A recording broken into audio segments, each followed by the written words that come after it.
In this tutorial, we're going to conclude our tour of Excel's user interface. The last portion of the user interface that we're going to talk about is worksheets. Let's go ahead and jump over to Excel and get started.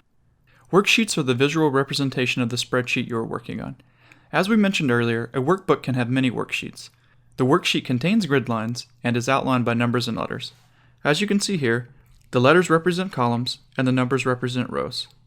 Along the bottom, you can see each of the worksheets that we have. So in this workbook, we have Sheet 1, Sheet 2, and Sheet 3. We can change between the sheets by clicking on each of them here. Now, we can rename a worksheet by double-clicking on it. So let's say we want to call this My Sheet. When we click out, we'll see that we get My Sheet. And let's say we want to call the next one My Sheet 2. Now this would be My Sheet 2.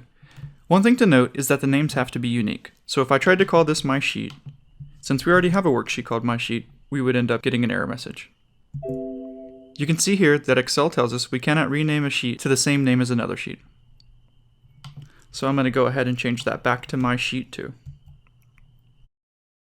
In addition to changing the name of worksheets, we can also delete worksheets. So let's say we don't need the Sheet 3. If we right click here, we can actually select Delete.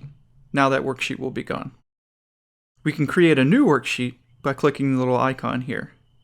This is going to let us insert a new worksheet. This comes in as Sheet 4, and now you can see we changed this too. Let's call this My Sheet 3. In addition to naming worksheets, adding them or deleting them, we can actually move them around between workbooks. So let's say we wanted to move My Sheet 2 to a new workbook. If we right click here, we can select Move or Copy. And now we have the option on where we want to move them to. So let's say we want to move them to a new workbook. Now, we can do one of two things. We can either create a copy of the current sheet that we have by selecting Create a Copy. So this will keep the worksheet that we have in the original file and then just make a duplicate that it puts in the new file. Or we could just move the worksheet altogether, which would actually take this sheet and put it in a new workbook. Let's go ahead and do that in this case.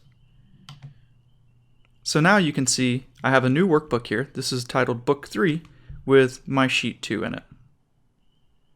Now the last thing I want to talk about before we close out our discussion on the user interface is that the column headings and the rows, along with the grid lines that you see here, can actually be shown or hidden. This sometimes confuses people, so let's take a look at how we'll handle this. If you go up to the ribbon and you click on the View tab, you're going to be able to get options here that say Show. Right now you can see that we're showing the grid lines, we're showing the heading, and we're showing the formula bar. We could turn all of these off by deselecting these checkboxes.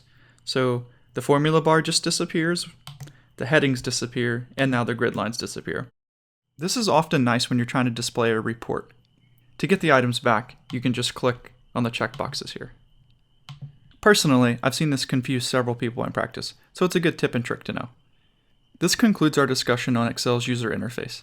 I did want to point out that the intention of this section isn't to make you a pro at using all of Excel's user interface. Rather, the objective was to get you familiar with some of the components of Excel's user interface and get you past some of the things that trip people up so that you can have a more productive learning experience in the rest of this course. However, if you'd like to learn a little more about Excel's user interface, I have included some links as a resource to this video. In our next tutorial, we're really going to begin to dive in Excel and look at formulas and functions.